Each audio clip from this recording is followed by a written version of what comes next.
चले तो अब CHSL मॉक का हम लोग एक्सप्लेनेशन देख लेते हैं। पहले क्वेश्चन को आप लोग देखिए, ये दूसरा नंबर है, ये पहला एक दूसरा है, तो पहला वाला कहाँ विलुप्त हो गया?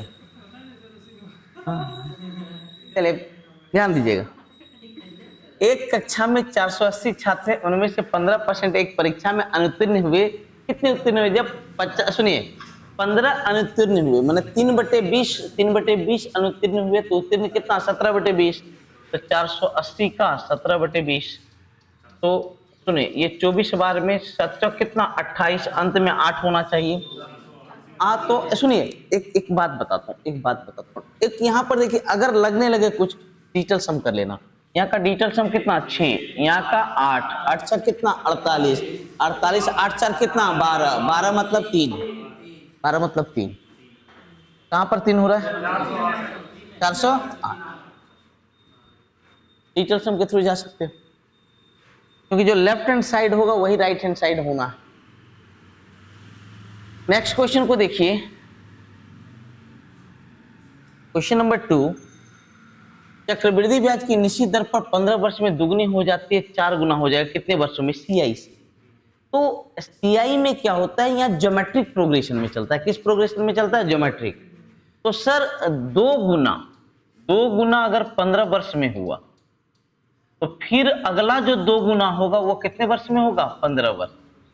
तो हमें पूछा 4 गुना, तो 2 गुना और 2 गुना मिलकर क्या गुना? 4 गुना। 15 और 15 कितना? 30। याद रखिएगा, जो अमाउंट होता है सिंपल अमाउंट, वो आपका होता है अरिथमेटिक प्रोग्रेशन में आपका चलता है, लेकिन ये आपका कैसे चलता है? Geometric progression. नेक्स्ट क्वेश्चन देखिए, इसे एक कंटेनर में 25 लीटर दूध है, इस कंटेनर से 5 लीटर दूध निकाल लिया जाता है और पानी से बदल दिया जाता है। यह प्रक्रिया 2 बार और दोहराया जाता है। अब कितना दूध? तो प्रारंभ में दूध था तो अब भी दूध ही निकलेगा। तो प्रारंभ में दूध कितना था? 25। अब सुनिएगा, 5 निकाल लिया तो दूध की मात्रा बचा कितना? 20। 30 बचा 25 में, फिर 20 बचा 25 में, फिर 20 बचा कितना? 25 में। 3 बार ये प्रक्रिया। 25 से 25, 25 8 200, 16 और कितना? 4 5 64 बटे कितना हो गया? 5। 64 बटे 5 12.8, 12 कितना 8। धीरे धीरे हम आपका रीजनिंग भी जोड़ देंगे, रीजनिंग का जो टॉप क्वेश्चन है उसे भी जोड़ देंगे। नेक्स्ट क्वेश्चन, पाइप A और B किसी टंकी को क्रमशः 1 घंटे 2 घंटे में भर सकते हैं, जबकि C उसे 15 मिनट में खाली कर सकते हैं। पहला भर सकता है 1 घंटा, दूसरा भर सकता है 2 घंटा और तीसरा खाली कर सकता है 1/4 घंटा। तो टोटल देखते हैं, टोटल काम हो गया 1 2, 1 का एलसीएम कितना? 2।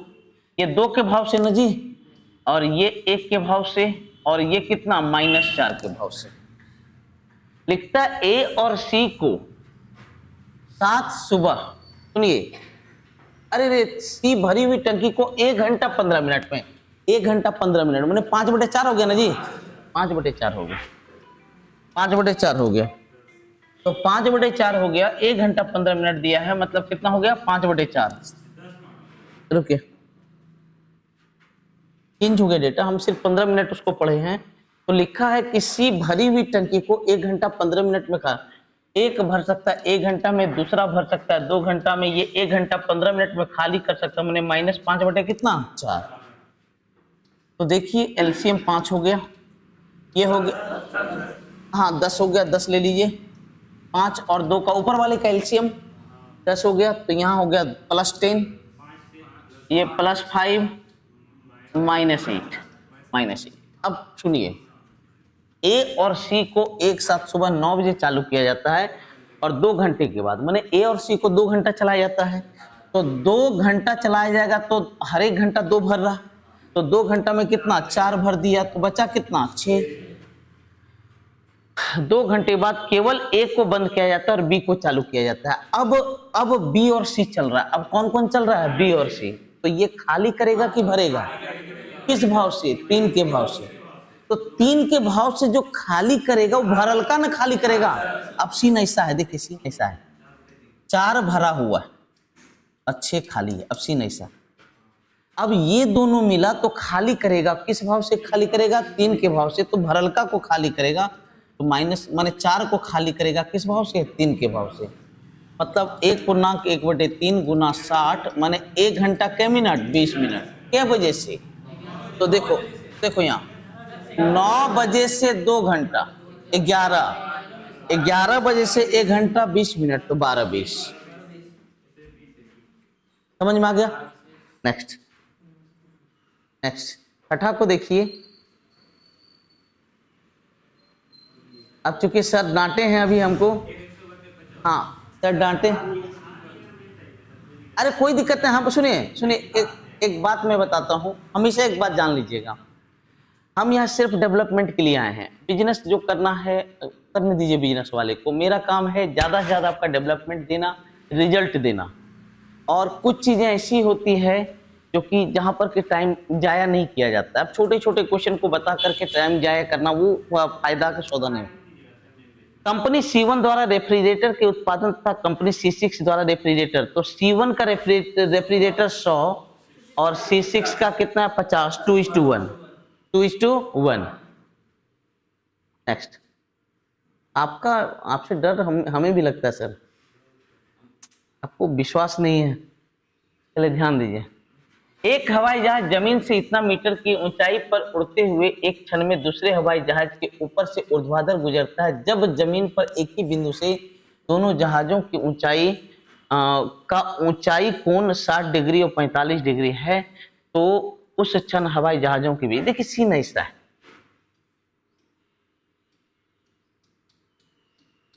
एक और जहाज,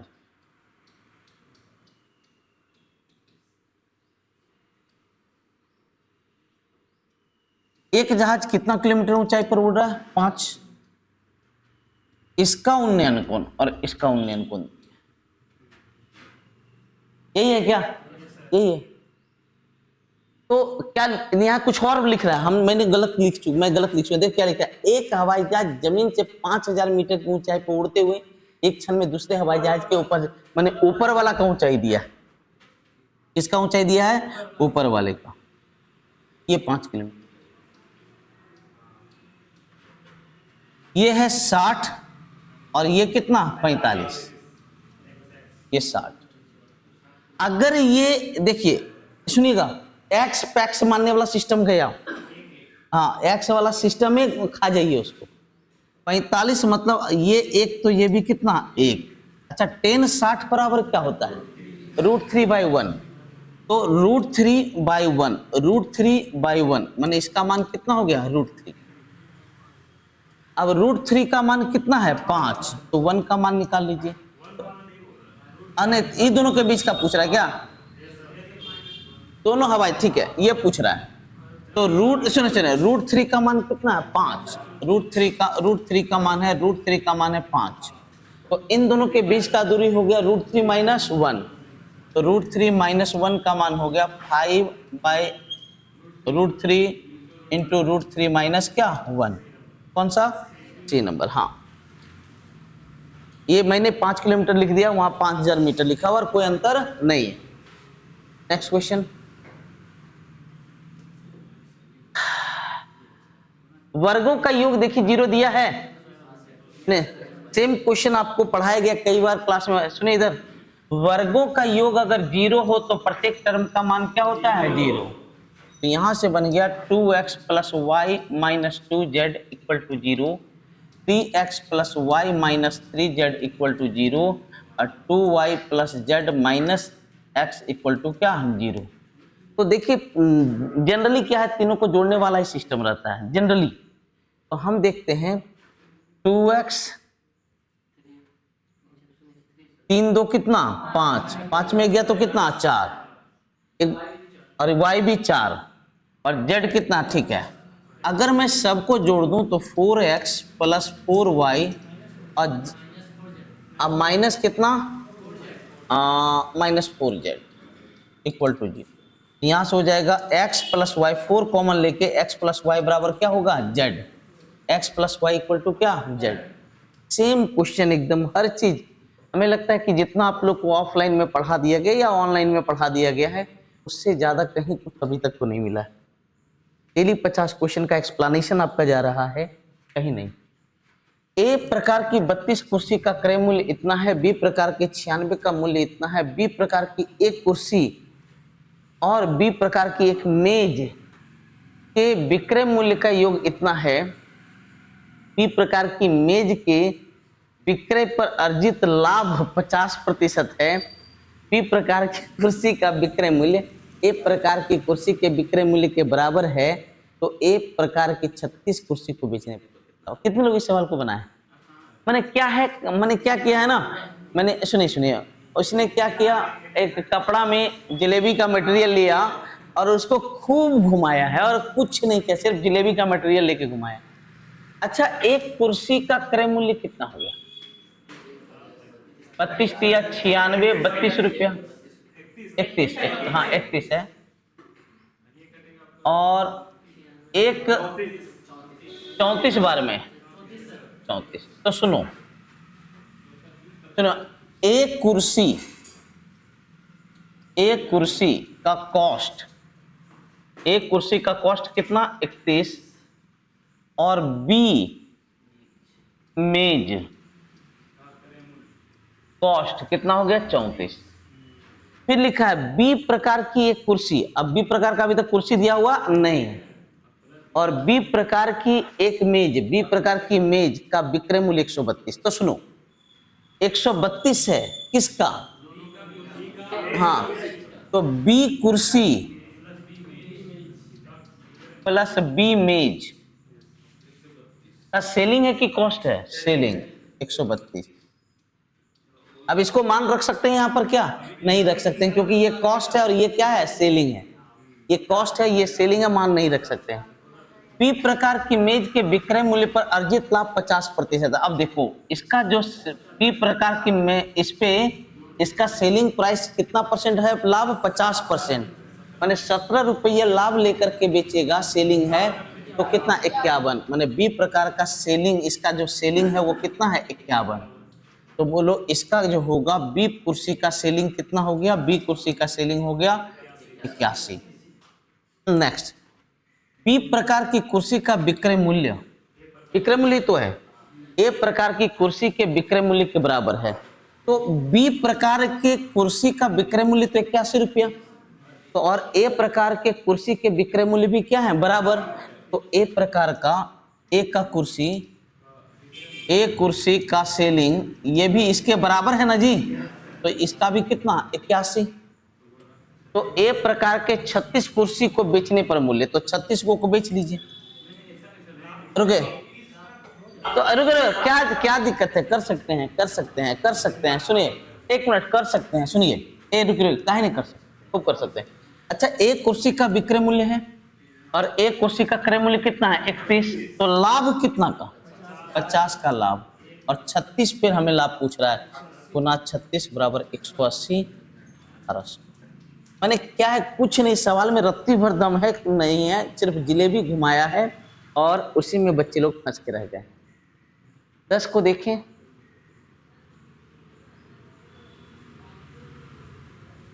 देखें, लिखा है साधारण ब्याज की इतना परसेंट की दर से एक निश्चित राशि 12 वर्ष में दुगना हो जाए।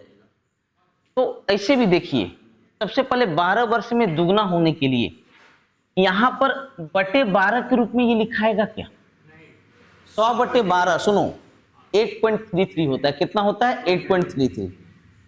देखिए, दुगना होने के लिए ब्याज 100% चाहिए, दुगना होने के लिए ब्याज कितना चाहिए, 100%, और 8.33 को हम लिखते हैं 1/12।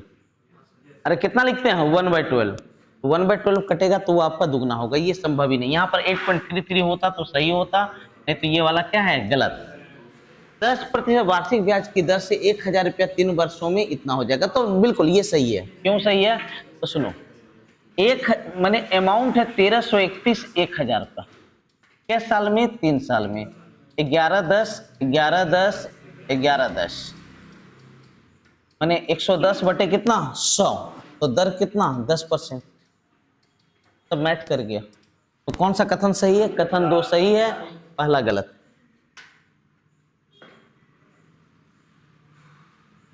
नेक्स्ट क्वेश्चन को देखिएगा, नेक्स्ट क्वेश्चन को देखिएगा। लिखा है 10 संख्याओं का औसत 11, यदि प्रत्येक संख्या में 7 से गुना कर दिया तो 11 सत्य कितना 77। देखिएगा क्या होता है कि अगर हम प्रत्येक संख्या में जो चेंज करते हैं वो रिफ्लेक्ट हो जाता है एवरेज में।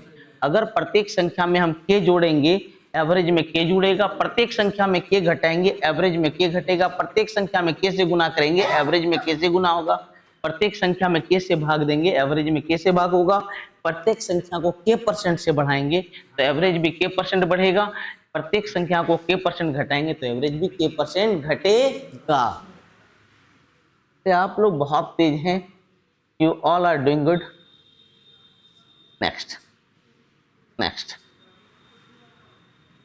यहां देखिएगा, दो बर्तन ए और बी में इतना के अनुपात में स्प्रिट और पानी उनकी सामग्रियों के इतना के अनुपात में मिलाया जाता है। देखिए पहला है 5-4 और दूसरा है 2-3, 2-7। उनकी सामग्रियों को इतना के अनुपात, माने पहला 2 किलो मिलाया और दूसरा क्या किलो 3 किलो। ये अभी 9 किलो है, ये भी 9 किलो, 1:1 है ना जी। इसको डायरेक्ट 2 से गुना करो, इसको किससे 3। तो देखिए तो बोलता है ये हो गया 5 दूनी कितना 10, 4 दूनी कितना 8, 3 दूनी कितना 6, 7 कितना 21 हो गया। तो 16 अनुपात कितना हो गया 29, 16 अनुपात कितना हो गया 29। सबका कॉन्सेप्ट क्लियर है? चलिए नेक्स्ट क्वेश्चन, नेक्स्ट क्वेश्चन को देखें। 14 नंबर को देखें। लिखा है विराम को छोड़कर एक रेलगाड़ी की चाल इतना है जबकि विराम सहित इतना है। सेम क्वेश्चन को हाल में क्लास में भी बताया गया। देखिए 108 किलोमीटर 60 मिनट में चल रहा है, तो इस जो 90 किलोमीटर चल रहा है ये विराम, इसमें विराम भी और चलना भी है। तो हम क्या करते हैं, ए भैया तू 90 किलोमीटर सिर्फ चल, 90 किलोमीटर क्या कर चल, 18 छक 78 से 18 × 5 = 90, यहाँ 10, तो इसे लगा कितना 50 मिनट। लेकिन ये ले रहा है कितना 60 मिनट, तो रुका कितना 10 मिनट। अरे क्लियर है कि नहीं?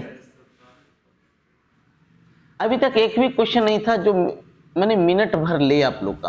हर क्वेश्चन आपका 50 क्वेश्चन में सब क्वेश्चन ऐसे थे जो कि 20 सेकंड 10 सेकंड में उड़ाया जा सकता है। यहां पर लास्ट में 8 होने के लिए यहां पर क्या चाहिए 8, 8 छक कितना 48, 3 भी हो सकता है, 3 भी हो सकता है, यहाँ पर 3 भी हो सकता है, या फिर 8 और भी कुछ हो सकता है, नहीं हो सकता है, एकदम नहीं हो सकता। अब देखते हैं, अब ध्यान दीजिएगा, अगर मैं 3 लेता हूं 6 तिया कितना 18, पैंचा गया 1, पैंचा कितना गया 1। अब यहाँ क्या दें, अच्छा के 36 और कितना बन जाएगा 37। बिल्कुल यहाँ 6 देते हैं तो यहाँ 6 सेट करता है और यहाँ 3 सेट करता है, आपका 8 सेट नहीं करता है। तो बी के जगह 6 हो गया और ए के जगह कितना हो गया 3। नेक्स्ट क्वेश्चन को देखें, 14 नंबर को देखें आप लोग, देख लीजिए। लिखा है सर किस शहर में फिल्म पर होने वाला खर्च सभी 4 शहरों में होने वाले औसत खर्च से के सबसे निकटस्थ है। तो किसमें खर्च बोल रहा है फिल्म में, तो मूवीज चौथा वाला है, तो चौथा वाला मूवी है तो इसका औसत निकालना होगा। तो 15 और 25 कितना हो गया 40, 20 कितना 60 और 20 कितना 80, 80 और 100 8120, कितना 8120। तो ध्यान दीजिएगा 8120 बटे कितना 4, तो कितना हो गया 20, 4 × 5 कितना 20, 2030 ना जी। तो 2030 के आसपास 20, हाँ 2050 चेन्नई, किसके सर चेन्नई। आप लोग धन्यवाद दीजिए विशाल सर को, ठीक है।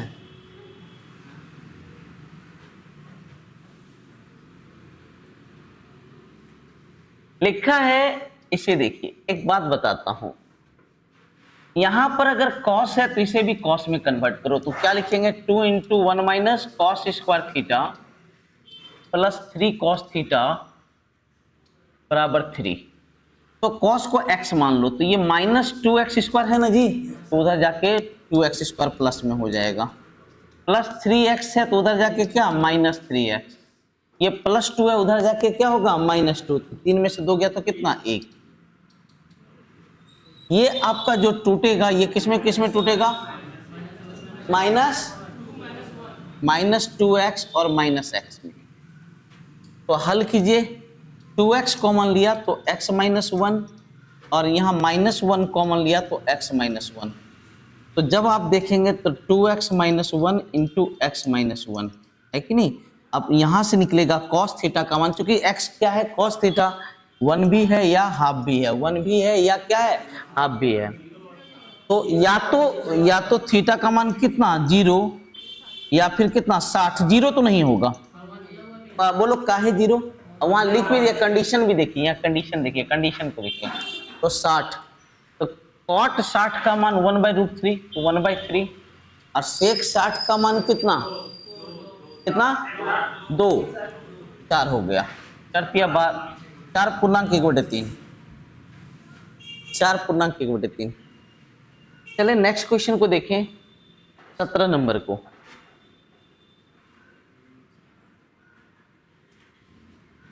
17 नंबर को देखें, लिखा है सर ये से विभाज्य वह न्यूनतम संख्या जो एक पूर्ण वर्ग है।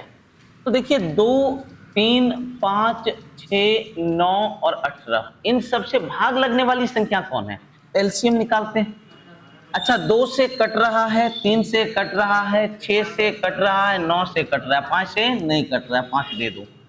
तो इन सब से कटने वाली संख्या क्या है 90, और वो वर्ग संख्या होनी चाहिए। ये क्या है वर्ग संख्या, ये रियल में देखिए 3 स्क्वायर इंटू 2 इंटू क्या है 5, ये वर्ग है लेकिन ये वाला वर्ग नहीं है। वर्ग बनाने के लिए किससे गुना करना होगा 2 से, इसको वर्ग बनाने के लिए किससे गुना करना होगा 5 से, तभी वर्ग बनेगा। तो मतलब आपने किससे गुना किया 10 से, तो 90 गुना 10 कितना हो गया 900। मतलब चूंकि स्क्वायर नंबर बोला तो हर एक नंबर हर एक संख्या स्क्वायर के फॉर्म में होना चाहिए, जो नहीं है उसको स्क्वायर बनाने के लिए आप वो नंबर दे दीजिए, उसको गुना कर दीजिए, और हटाने की बात हो तो हटा दीजिए, भाग करने की बात हो तो। नेक्स्ट क्वेश्चन को देखें, लिखा है एक व्यक्ति अपने पुत्र से 30 वर्ष बड़ा है, 5 वर्ष पूर्व उसकी आयु पुत्र की आयु की 6 गुनी थी। तो सर अंतर कभी चेंज नहीं होता, तो प्रेजेंट टाइम से कैसे साल पहले 5 साल पहले, अगर आज अंतर 30 साल है तो यहां भी अंतर कितना होगा 30 साल ही होगा। अब बाप बेटा एक है तो बाप कितना 6, अरे 6 गुना ना जी, तो अंतर यहां से 5 और वहां से अंतर 30, क्योंकि मैं बोला हूं कि अंतर कभी भी चेंज नहीं करता है, आज हो 10 साल पहले हो या 50 साल बाद हो, अंतर हमेशा क्या रहता है सेम रहता है। तो बोलता है इस जगह पे बेटा 6 का है तो लिखता है पुत्र की आयु 6 5 कितना 11। सबका कॉन्सेप्ट क्लियर है। चलिए नेक्स्ट क्वेश्चन को देखें, 19 को देखें। सुनिए मैं आपको बोला था एक बहुत बढ़िया तरीका दिया था, उस तरीका को एंगल हमेशा 360 और 0 के बीच होना चाहिए। बहुत छोटा तो इसको 360 दे दो, तो ये बन जाएगा साइन -45, साइन कितना -45, और -45 फोर्थ कोऑर्डिनेट ना, अब फोर्थ में साइन क्या होता है नेगेटिव, माइनस साइन 45 और साइन 45 मैंने -1/√2। ये जो तरीका बताए 360 जोड़ने या घटाने वाला, इसको अच्छा से देख लें, बहुत काम आता है, बहुत फायदा देता है। नेक्स्ट क्वेश्चन को देखें 20 नंबर को। रमेश ने एक थोक व्यापारी से प्रत्येक 600 रुपये की दर से घड़ियां खरीदी, उसने मूल्य में 25% की वृद्धि की और फिर प्रत्येक घड़ी को इतना परसेंट की छूट दी, लाभ। तो एक बात बताइए, लाभ परसेंट में पूछ रहा है तो इसका डेटा लेने की कोई जरूरत नहीं है, कोई जरूरत नहीं। अगर डेटा पूछ रहा है और सक्सेसिव है पहले सुनिए, पहले दाम बढ़ाया फिर छूट दिया, तो A plus B minus A B बसो, A plus B plus A B 2200 हो गया, खत्म सवाल।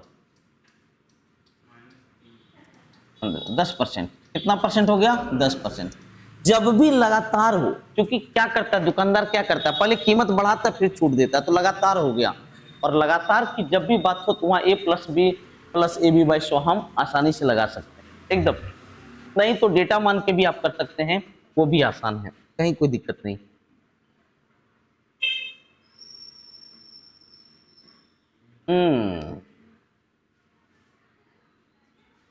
अभी देखिए इसी का बैच शुरू हुआ है कोऑर्डिनेट का।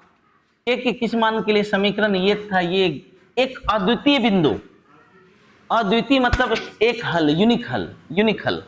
और यूनिक हल के लिए a1 बटे a2 is not equal to होना चाहिए b1 बटे b2, ये थ्योरी होता है।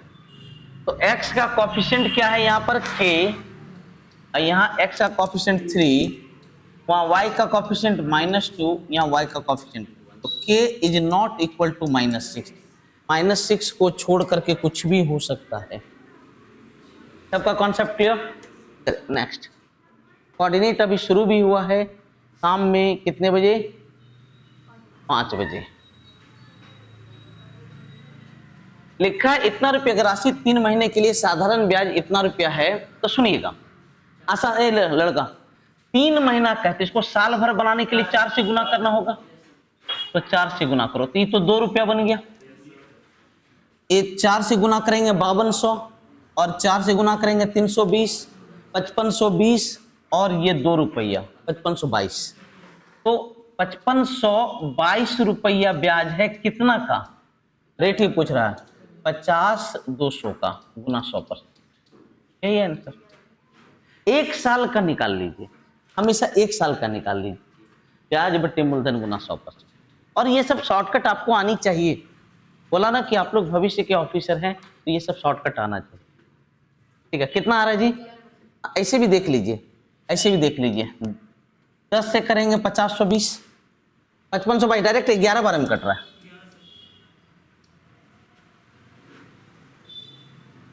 है। इस नंबर को देखें, कॉस्ट और सेलिंग, कॉस्ट और सेलिंग का रेशियो है, कॉस्ट और सेलिंग का रेशियो है 10 और 13, तो 100 और कितना है 130, तो प्रॉफिट 30 है कितना में? 100 में 30%। कॉस्ट को 100 बना लीजिए, सवाल ऐसे ही बन गया आपका। 24 नंबर को देखें आप लोग, 24 नंबर को देखें, ये तो आसान सा क्वेश्चन है, √3/2। सुनिए इधर, ये 1/√3 कब देता है? 60 डिग्री पर, 60 डिग्री होगा। तो एक मिनट, ये कितना पे देता है? 30 पे, 30 पे देता है 1/√3, मैं 60 बोल दिए जी। ये 30 पे देता है 1/√3, और ये कितना देता है? ये 2 देता है, नहीं 30 पे, ये 30 पे 2 देता है, ये 1/√3 देता है, हल हो गया।